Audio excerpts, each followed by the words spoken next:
Hello students, welcome to Evan IQ।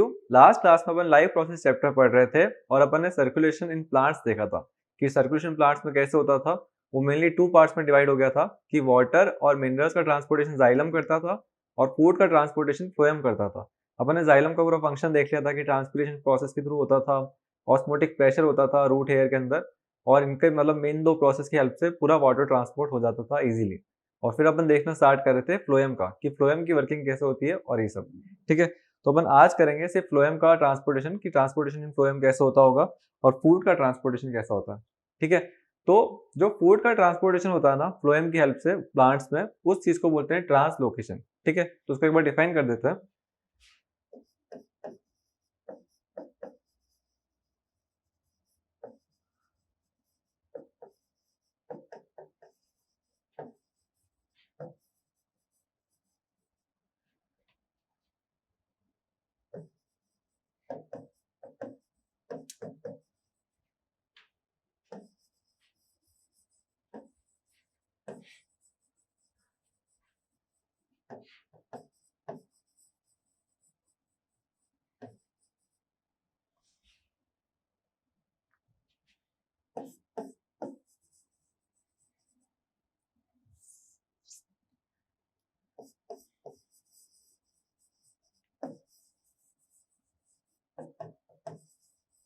ठीक है, तो ये होता है translocation. The transportation of food molecules with the help of phloem in plants is known as translocation. ठीक है, अपन को ट्रांसलोकेशन डेफिनेशन पूरे अच्छे से आने चाहिए। अब ट्रांसलोकेशन होता कैसे होगा, कौन से फिजिकल प्रोसेस में इंक्लूडेड होंगे, ये सब अपन को देखना है इसमें। तो चलिए अपन स्टार्ट करते हैं। ट्रांसलोकेशन तो पता चल गया, अपन ट्रांसलोकेशन की पूरी डिस्क्राइब करेंगे कि ट्रांसलोकेशन कैसे होता है। तो ट्रांसलोकेशन को डिफाइन करने से पहले सबसे पहले अपन को थोड़ा बहुत डिस्क्राइब करने से पहले फ्लोएम के पार्ट्स पता होना चाहिए। तो फ्लोएम के मेनली 4 पार्ट्स होते थे, कल अपन देख चुके हैं। वो 4 पार्ट्स यहाँ पे साइड में एक बार लिख देते हैं। वो होते हैं सीव ट्यूब्स, सेकंड होते थे कंपेनियन सेल्स,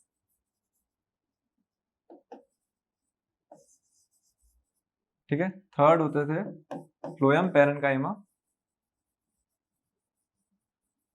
और फोर्थ होते थे फ्लोएम फाइबर्स। ठीक है, अब क्या है, सारे के जो इसके कंपोनेंट्स है ना वो सारे लिविंग सेल्स है, मतलब ये सारे लिविंग सेल्स है फाइबर्स को छोड़ के। तो ये सब लिविंग सेल्स है। अब इनमें भी क्या है, किसी के अंदर न्यूक्लियस नहीं है। मतलब लिविंग सेल्स तो सब कुछ होगा ना, प्रोटोप्लाज्म होगा, सेल मेम्ब्रेन होगी, पर कोई ऐसे ऑर्गेनिज्म, इसमें कोई एक ऐसा कंपोनेंट है जिसमें लिविंग सेल नहीं है। वो कौन है, तो वो है लिविंग सेल नहीं, न्यूक्लियस नहीं है, तो नो न्यूक्लियस। सीव ट्यूब जो होती है ना उसमें कोई न्यूक्लियस नहीं होता, पर साइटोप्लाज्म होता है, और साइटोप्लाज्म की वजह से वो लिविंग है। साइटोप्लाज्म होता है, ठीक है, राइट कर देता हूँ उसको। तो साइटोप्लाज्म होता है पर न्यूक्लियस नहीं होता। रेड थोड़ा शायद तक आपको नहीं दिख रहा होगा, तो अपन इसको ब्लैक कलर से लिखना है। स्टार्ट करते हैं अब से। वैसे आपको एक चीज बताता हूँ, इसमें हमने सीखी है ये, अब भी करके बताता हूँ।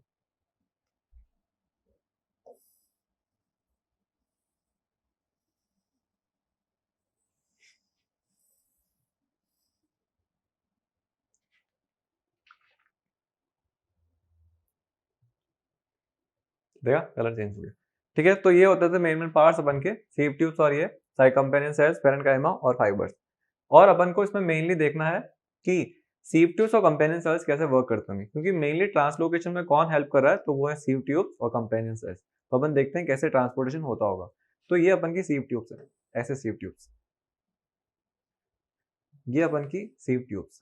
ठीक है, ये ऐसे डिवाइडेड होती है, ऐसे बस को कैसे शो करूं, डॉटेड से, ये ऐसे डिवाइडेड, ये ठीक है, माइक्रोस्कोपिक लेवल पे देख रहे हैं अपन।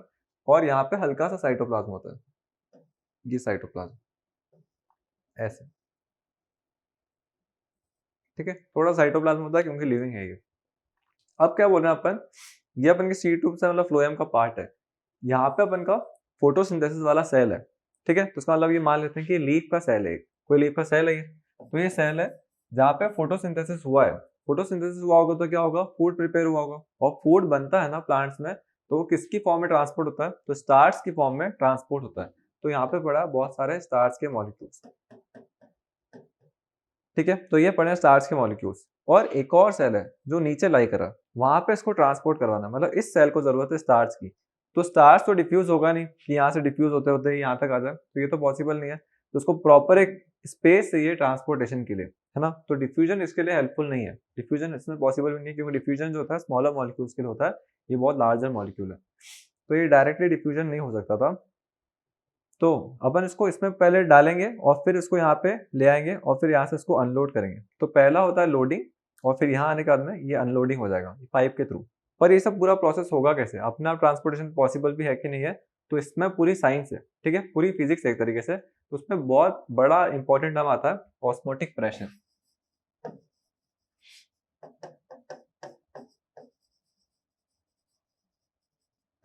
ठीक है, ऑस्मोटिक प्रेशर क्या है वो देखते हैं। स्टार्च बन गया अपन का, फोटोसिंथेसिस प्रोसेस हो गया। अब स्टार्च को मुझे ट्रांसपोर्ट करना है इस सेल में, यहाँ तक लाना है। तो सबसे फर्स्ट क्या होता है, ये जो स्टार्च होता है ना, ये आ जाता है इसमें, इसको अपन अनलोड कर देते हैं यहाँ पे। ये आ गया अपन का बहुत सारा स्टार्च। इसमें कोई फिजिकल कोई प्रोसेस यूज नहीं हुआ, ये बायोलॉजिकल प्रोसेस यूज हुआ है, एनर्जी का यूज करा है। मतलब अपन ने एटीपी का यूज करा, एनर्जी का यूज करा सेल का, और उसको अनलोड कर दिया यहाँ पे। ठीक है, तो ये जो प्रोसेस है ना, जिसमें सेल खुद की एनर्जी खर्च कर रहा है, उसको बोलते हैं एक्टिव प्रोसेस। ठीक है, तो जो अनलोडिंग होती है ना, मतलब एक तरीके से ऐसा बोल रहे हैं कि यहाँ से लेके जो यहाँ तक शिफ्टिंग होती है ना स्टार्च मॉलिक्यूल्स की सीव ट्यूब्स में, ठीक है, फोटोसिंथेसिस वाले सेल से लेके सीव ट्यूब्स में जो स्टार्च आता है उसको क्या बोलते हैं, तो एक एक्टिव प्रोसेस है। एक्टिव प्रोसेस क्यों है, क्योंकि उसमें एटीपी खर्च हुई है।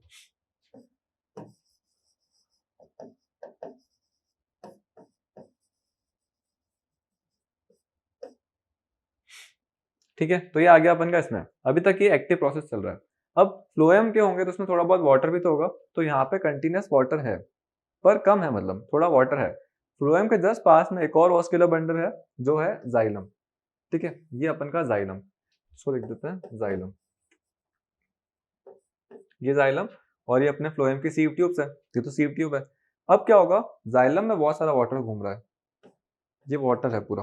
ठीक है, ये पूरा H2O। एक्टिव प्रोसेस वाले को हटा देते हैं, ठीक है, एटीपी का यूज होता है तो एक्टिव प्रोसेस को हटा देते हैं, स्पेस ले रहा है हमारी, तो हमको स्पेस चाहिए बहुत, उसको एक बार हटा दो। ये आ गया अपन का सीव ट्यूब, ये अपन के सेल्स है, और ये यहाँ पे अपन का घूम रहा है जाइलम, और इसमें बहुत सारा वाटर है, पहले से वाटर अवेलेबल है। अब क्या होगा, अब क्या होगा देखते हैं। अपन ने कल देखा था कि वाटर जो होता है ना, वो मूव करता है लो कंसंट्रेशन ऑफ सॉल्ट जहां पे होगा वहां से हाई कंसंट्रेशन की तरफ। ठीक है, ऑस्मोसिस प्रोसेस यही तो था कि जहां पे लो कंसंट्रेशन ऑफ सॉल्ट होगा वहां से वाटर मूव करेगा हाई कंसंट्रेशन की तरफ। तो यहाँ पे सॉल्ट है ही नहीं। ठीक है, मान लेते हैं थोड़ा बहुत इसमें मिनरल्स है, तो इसमें इतने से सॉल्ट है, बहुत कम है। यहाँ पे बहुत ज्यादा हाई है, तो कंसंट्रेशन सॉल्ट का ज्यादा कहाँ पे, यहाँ पे है।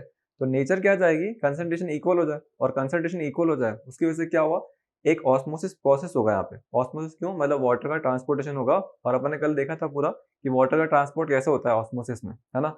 तो अगर आपको पता नहीं चल रहा है कि वाटर का कंसंट्रेशन लो कब होता है, हाई कब होता है, और मूवमेंट ऑफ वाटर कैसे डिसाइड होता है, तो कल का वीडियो जाके देखो, उसमें ऑस्मोसिस मैंने अच्छे से बताया है ना। तो ये ऑस्मोसिस प्रोसेस होगा इसमें, और इसमें क्या होगा, सॉल्ट के जो पार्टिकल्स जहाँ पे ज्यादा है वहां पे पानी मूव करने लगेगा। ठीक है, तो सॉल्ट के पार्टिकल्स यहाँ पे ज्यादा है तो वाटर यहाँ से इधर मूव करेगा। और रीजन क्या है उसका, क्योंकि नेचर चाहती है कि कंसंट्रेशन हर जगह इक्वल रहे, तो तब तक मूव करता रहेगा जब तक यहाँ का जो कंसंट्रेशन है और यहाँ का कंसंट्रेशन है वो इक्वल हो जाए। ठीक है, तो अब क्या हो रहा है, वाटर यहाँ पे मूव करने लग रहा है, जाइलम से किस में आ रहा है, फ्लोएम की सीव ट्यूब्स में। वाटर मूव करेगा इस पर्टिकुलर प्लेस पे, तो ये तो स्वेल अप हो जाएगी ना, ऐसे हो जाएगी। ठीक है, अब इसमें से मुझे कुछ हटाना है।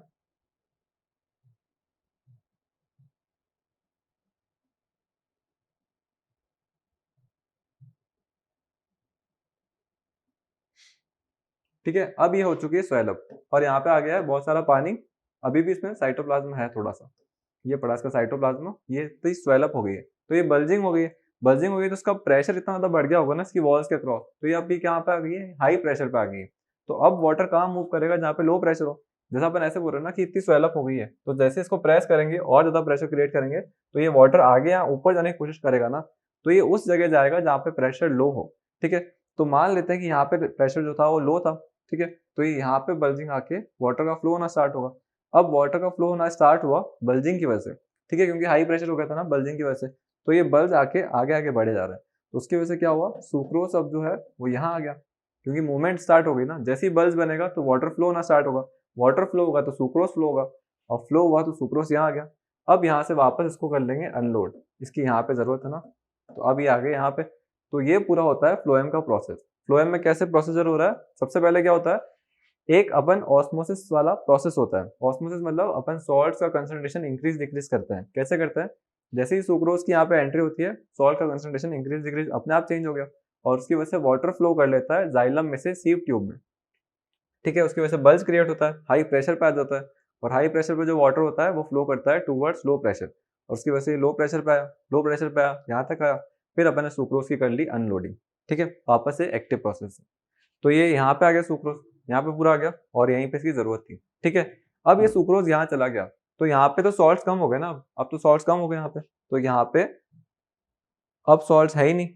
ठीक है, इतने ही हैं जितने जाइलम में थे, तो जाइलम के कंपेरेटिवली इसमें कम हो गए, क्योंकि सारा सुक्रोज तो वहां चला गया।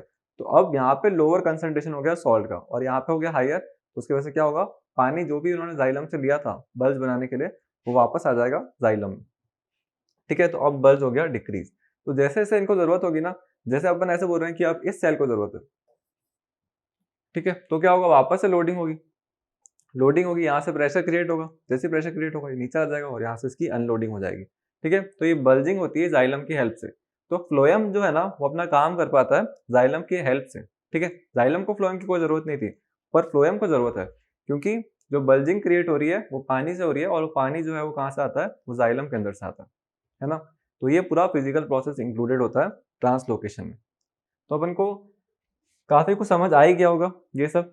अब इसमें अपन को एक चीज समझ नहीं आ रही है। क्या चीज समझ नहीं आ रही है, ये जो सेल है ये तो लीफ का सेल है, प्रॉपर सेल है फोटोसिंथेसिस वाला। तो कंपेनियन सेल का है, तो कंपेनियन सेल जो होता है ना, वो उसके जो सीव ट्यूब्स है ना, उसके जस्ट कंपनी दे रहे होते हैं, यहीं पे लगे हुए होते हैं कंपेनियन सेल, बहुत सारे कंपेनियन सेल्स। अब ये जो लोडिंग होती है ना यहाँ पे, तो ये कौन हेल्प करता है, तो ये कंपेनियन सेल के थ्रू होती है, पहले कंपेनियन सेल में, फिर ये यहाँ पे। और कंपेनियन सेल का एक और काम भी है, जो इसमें थोड़ा सा साइटोप्लाज्म है ना, वो कंपेनियन सेल वाला ही है ना, क्योंकि इसका न्यूक्लियस नहीं था ना, न्यूक्लियस के बिना कैसे रह रहा है ये। तो ये कंपेनियन सेल का थोड़ा सा साइटोप्लाज्म यहाँ होता है, ताकि ये लिविंग रहे, है ना। सीव ट्यूब जो होती है लिविंग है। तो आपके दिमाग में आ रहा होगा कि जाइलम तो लिविंग नहीं होता, उसमें तो साइटोप्लाज्म की जरूरत नहीं है, तो भी वो काम कर रहा है, तो इसमें इतनी क्या जरूरत है, साइटोप्लाज्म होता ही नहीं तो भी तो चलता। तो क्या इसकी नेसेसिटी है कि साइटोप्लाज्म होना सीव ट्यूब में, इसकी जरूरत क्या है, तो उसकी जरूरत क्या है, यहाँ पे मैंने देखा था ना कि एटीपी का यूज हुआ, एक्टिव प्रोसेस था, और एक्टिव प्रोसेस के लिए लिविंग होना जरूरी है, साइटोप्लाज्म के थ्रू ही तो मूवमेंट होगा एटीपी का, तो तभी साइटोप्लाज्म होना जरूरी है। तो कंपेनियन सेल जो है ना, वो अपना साइटोप्लाज्म प्रोवाइड करता है सीव ट्यूब को, और फिर यहाँ से मूवमेंट होना स्टार्ट होता है। तो कंपेनियन सेल के अंदर की जो साइटोप्लाज्म है, वो हेल्प करता है सीव ट्यूब को एक्टिव प्रोसेस को एग्जिबिट करने में। ठीक है, तो ये पूरा होता है फ्लोएम का पार्ट खत्म। फ्लोएम के अंदर कैसे ट्रांसपोर्टेशन होता है, ट्रांसलोकेशन वाला पार्ट अपन ने पूरा खत्म कर लिया। ठीक है, हाँ, मेरे को लग रहा है कि आपको आ ही गया होगा अच्छे से ये। पैरेन्काइमा सेल का था एटीपी, और कंपेनियन सेल का फंक्शन भी आ गया। पैरेन्काइमा और इनका तो कोई फंक्शन है नहीं इसमें, तो ये ही थे। तो फ्लोएम का पूरा ट्रांसपोर्टेशन खत्म होता है, और अपन को ये पता चला कि फ्लोएम को ट्रांसपोर्टेशन में जाइलम की जरूरत होती है ना। तो चलो अब अपन आगे बढ़ते हैं। सर्कुलेशन वाला पार्ट जो था प्लांट का पूरा खत्म हो गया। जाइलम अब अपन पूरा उसको कर सकते हैं कंप्लीट। जाइलम होता था, जाइलम किसका ट्रांसपोर्ट करता था, H2O का और मिनरल्स का। किन किन प्रोसेस से करता था, तो जाइलम H2O मिनरल्स का ट्रांसपोर्टेशन करता था दो प्रोसेस से, एक तो ट्रांसपीरेशन से,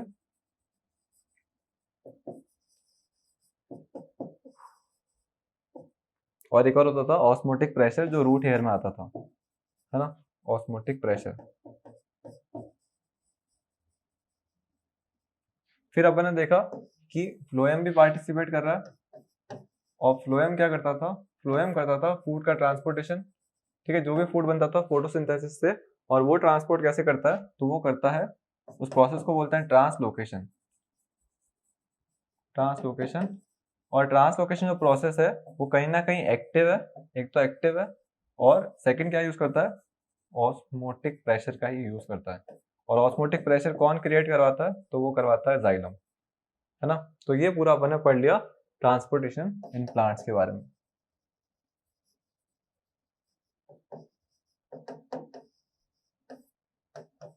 ठीक है, ये अपन का ट्रांसपोर्टेशन पूरा खत्म होता है यहाँ पे। जाइलम फ्लोएम फूड का ट्रांसपोर्टेशन करता है, H2O मिनरल्स होते हैं, ये सब होता है इसमें, और ये सब होता है इसमें।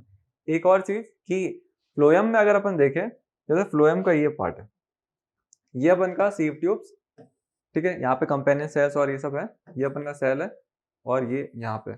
अब इस बार फोटोसिंथेसिस इस सेल में हुआ है, ठीक है, फोटोसिंथेसिस इस सेल में हुआ है, तो जो अनलोडिंग होगी वो यहाँ होगी, ये आ गया यहाँ पे।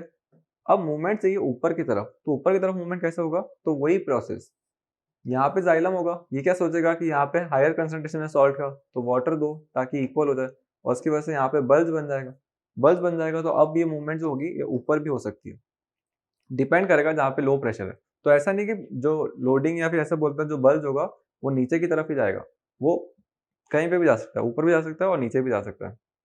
तो इस बार जो मूवमेंट है वो ऊपर की तरफ है, तो तभी बोलते हैं फ्लोएम जो है ना उसमें डबल, मतलब डबल वे होता है सर्कुलेशन, वो ऊपर भी जा सकता है नीचे भी आ सकता है। तो फ्लोएम में टू वे सर्कुलेशन होता है, ऊपर और नीचे दोनों का, ठीक है। प्रेशर पे डिपेंड करेगा, जहाँ पे लो प्रेशर है वहां पे उस रीजन में वो जाएगा, ठीक है। तो अपन को ये पूरा आ गया ट्रांसपोर्टेशन वाला, तो अपन इसमें एक बार लिख देते हैं, जो फ्लोएम है वो टू वे है, ठीक है, जो जाइलम है वो वन वे था, ठीक है, टू वे और वन वे, ठीक है। तो ये अब अपन का पूरा पार्ट खत्म होता है जाइलम और फ्लोएम वाला सर्कुलेशन का। अब अपन हेड करते हैं एक बहुत ही इंपॉर्टेंट लाइफ प्रोसेस पे, जो अपन का लाइफ प्रोसेस लास्ट पार्ट है, ठीक है। अपन ने सारे पार्ट पढ़ लिए, जैसे अपन ने कौन कौन से पढ़े, तो अपन ने सबसे फर्स्ट पढ़ा था डाइजेशन, डाइजेस्टिव सिस्टम पूरा पढ़ा था। फिर अपन ने सेकंड पढ़ा कि रेस्पिरेशन, फिर अपन ने थर्ड पढ़ा रेस्पिरेशन खत्म होने के बाद में सर्कुलेशन, और अपन ने फोर्थ पढ़ा सर्कुलेशन के बाद में प्लांट का सर्कुलेशन, ठीक है। तो ये अपन लाइफ प्रोसेस पढ़े थे। अब पूरा लास्ट पार्ट है, चलो अपन ने सब कुछ मतलब सर्कुलेट करवा दिया, एनर्जी बन गई, ये सब हो गया। अपन जो भी खाते हैं उसमें वेस्ट भी तो होता है, तो वेस्ट को एक्सक्रीट कैसे करते हैं, तो अपन अब पढ़ेंगे एक्सक्रीटरी सिस्टम, ठीक है। पहले अपन ह्यूमंस का पढ़ेंगे, फिर अपन प्लांट्स का भी पढ़ेंगे, प्लांट्स का थोड़ा सा ही है, ह्यूमंस का मेन है, ठीक है। तो ह्यूमन बीइंग का एक्सक्रीटरी सिस्टम स्टार्ट करते हैं अपन। इन सबसे अलावा अपन ने एक बहुत इंपॉर्टेंट लाइफ प्रोसेस पढ़ा था, वो था फोटोसिंथेसिस, ठीक है। तो मोड ऑफ न्यूट्रिशन, मतलब ऐसे बोलते हैं ना कि खाना बन रहा ही कहाँ पे, तो वो बन रहा था फोटोसिंथेसिस में, तो वो भी अपन ने पढ़ लिया। तो अपन ने काफी पूरा चैप्टर खत्म कर लिया। अब चैप्टर का लास्ट टॉपिक है, कौन सा है, एक्सक्रीशन। तो चलिए स्टार्ट करते हैं एक्सक्रीशन, ठीक है, एक्सक्रीशन इन ह्यूमन बीइंग। ये देखो, ये इसका मेन पार्ट है, ठीक है। इसको थोड़ा सा छोटा कर देते हैं एक बार, छोटा करेंगे तो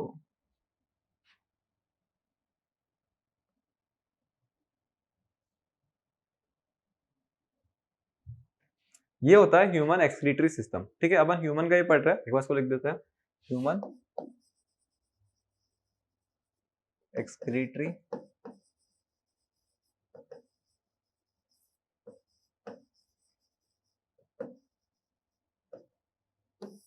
ठीक है, ह्यूमन एक्सक्रीटरी सिस्टम है अपन के पास में।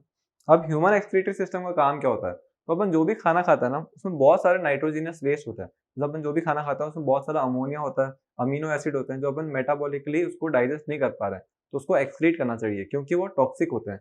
तो यही काम होता है अपन का एक्सक्रीटरी सिस्टम का, कि जो भी अपन नाइट्रोजिनस वेस्ट खा रहे हैं उसको एक्सक्रीट करने में ये हेल्प करेगा, ठीक है। किसी फॉर्म दूसरी फॉर्म में कन्वर्ट करके करेगा, पर ये हेल्प जरूर करेगा, ठीक है। तो ये अपन का ह्यूमन एक्सक्रीटरी सिस्टम है, उसका काम क्या होता है, नाइट्रोजिनस वेस्ट को रिमूव करना, और जो भी वेस्ट बैक्टीरिया बैक्टीरिया है उसको भी रिमूव करना। तो इसमें मेन ऑर्गन्स क्या है, पहले वो लिख देते हैं। तो ह्यूमन एक्सक्रीटरी सिस्टम है ना, उसका जो मेन ऑर्गन है, जैसे अपन का सर्कुलेटरी सिस्टम था, उसका मेन ऑर्गन कौन था, हार्ट। हार्ट नहीं होगा तो पंपिंग वंपिंग मेन ऑर्गन था इससे, है ना। तो ह्यूमन एक्सक्रीटरी सिस्टम का मेन ऑर्गन है किडनी, ठीक है। तो अपन फर्स्ट स्टार्ट करते हैं, सबसे फर्स्ट कौन है, किडनी, ठीक है। सबसे फर्स्ट आ गया किडनी। फिर सेकंड आता है, जो सेकंड इंपॉर्टेंट भी तो होगा, तो सेकंड इंपॉर्टेंट है जो किडनी से पाइप्स निकल रही है ना, ठीक है, उसको बोलेंगे यूरेटर। तो सेकंड इंपॉर्टेंट कौन होता है, यूरेटर। फिर थर्ड आता है, थर्ड जो भी अपन के वेस्ट वेस्ट निकला है उसको क्या करते हैं, वाटर में डिजोल्व करके यूरिनरी ब्लेडर में स्टोर कर लेते हैं, ठीक है। तो जो थर्ड इंपॉर्टेंट है वो कौन है, वो है urinary bladder,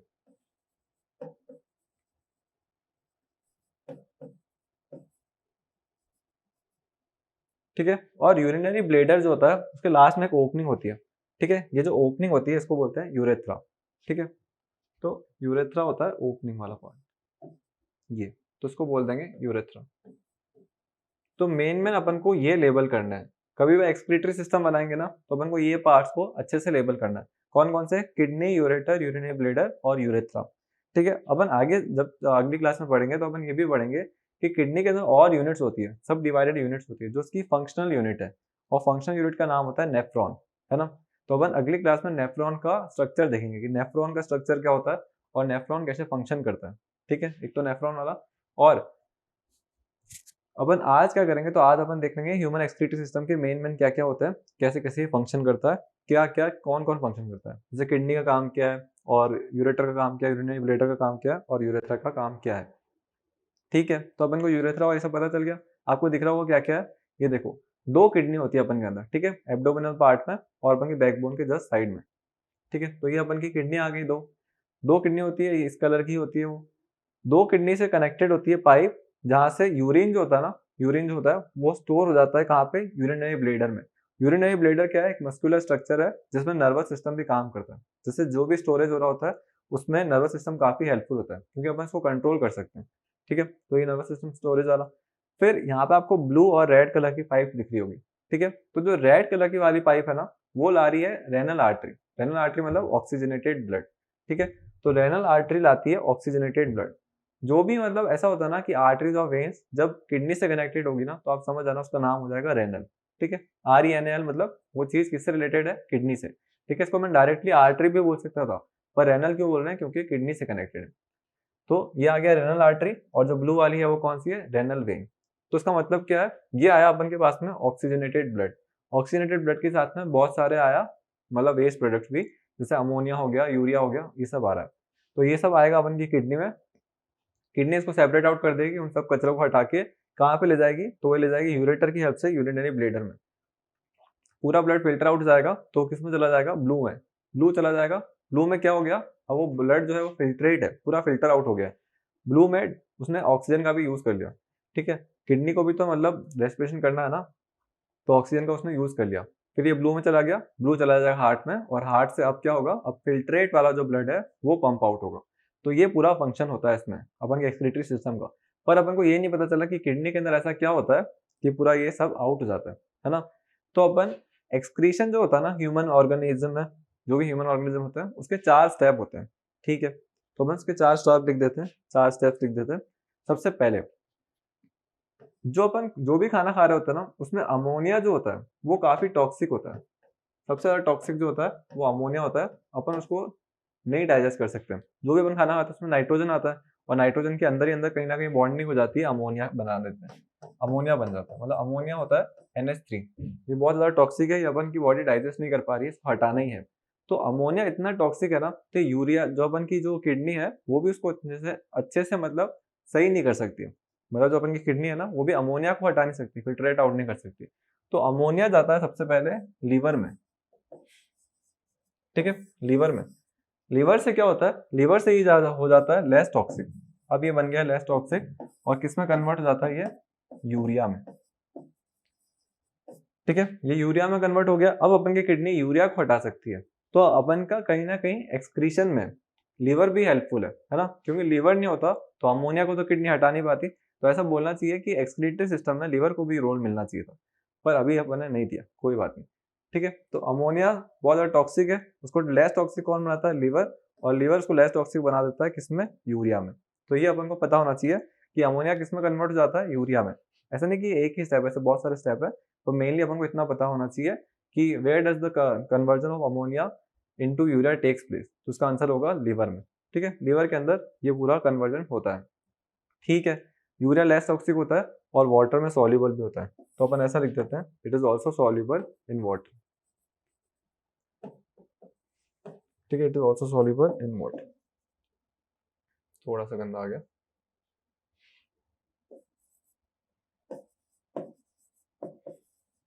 soluble in water. ठीक है, तो ये अपन को पूरा आ गया कि सॉल्युबल होता है वाटर के अंदर, और ये काफी सही चीज है कि लीवर इसमें हेल्प करता है। अब अपन देखते हैं कि जो एक्सक्रीशन होता है ना ह्यूमन में, वो कितने पार्ट्स में होता है। ठीक है, उसके मतलब ऐसा होता है ना कि first step, second step, third step, fourth step. तो अपन वो लिख रहे हैं, steps included, steps included in excretion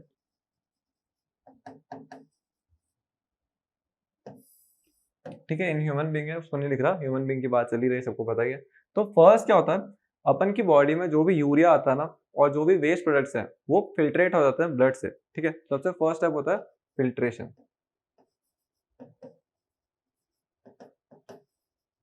सबसे फर्स्ट है फिल्ट्रेशन, जिसमें क्या होता है, removal of all the waste product. Waste product कुछ भी हो सकते हैं, जो भी वेस्ट प्रोडक्ट आए, जो भी नाइट्रोजिनस वेस्ट है, जो भी यूरिया है, वो सब अपन का रिमूव हो जाएगा। ठीक है, तो फिल्ट्रेशन मतलब फिल्टर हो गया अपन का ब्लड, ब्लड पूरा फिल्टर हो गया। सेकंड क्या होता है, उस फिल्ट्रेशन में क्या होता है, कुछ ना कुछ यूजफुल प्रोडक्ट चले जाते हैं, जैसे अपन के आयन चले गए, वाटर चला गया बहुत सारा, या फिर अपन के नाइट्रोजन के कुछ ऐसे कंपोनेंट्स थे जो यूजफुल थे, अपन ने उसको भी एक्सक्रीट कर दिया, फिल्टर कर दिया, तो वो यूजफुल थे, तो उनको वापस रीअब्जॉर्ब करना पड़ेगा। ये थोड़े बहुत क्या पता बचे हुए हों तो उनको रीअब्जॉर्ब करो। तो सेकंड स्टेप होता है रीअब्जॉर्प्शन। तो सेकंड स्टेप हो गया रीअब्जॉर्प्शन।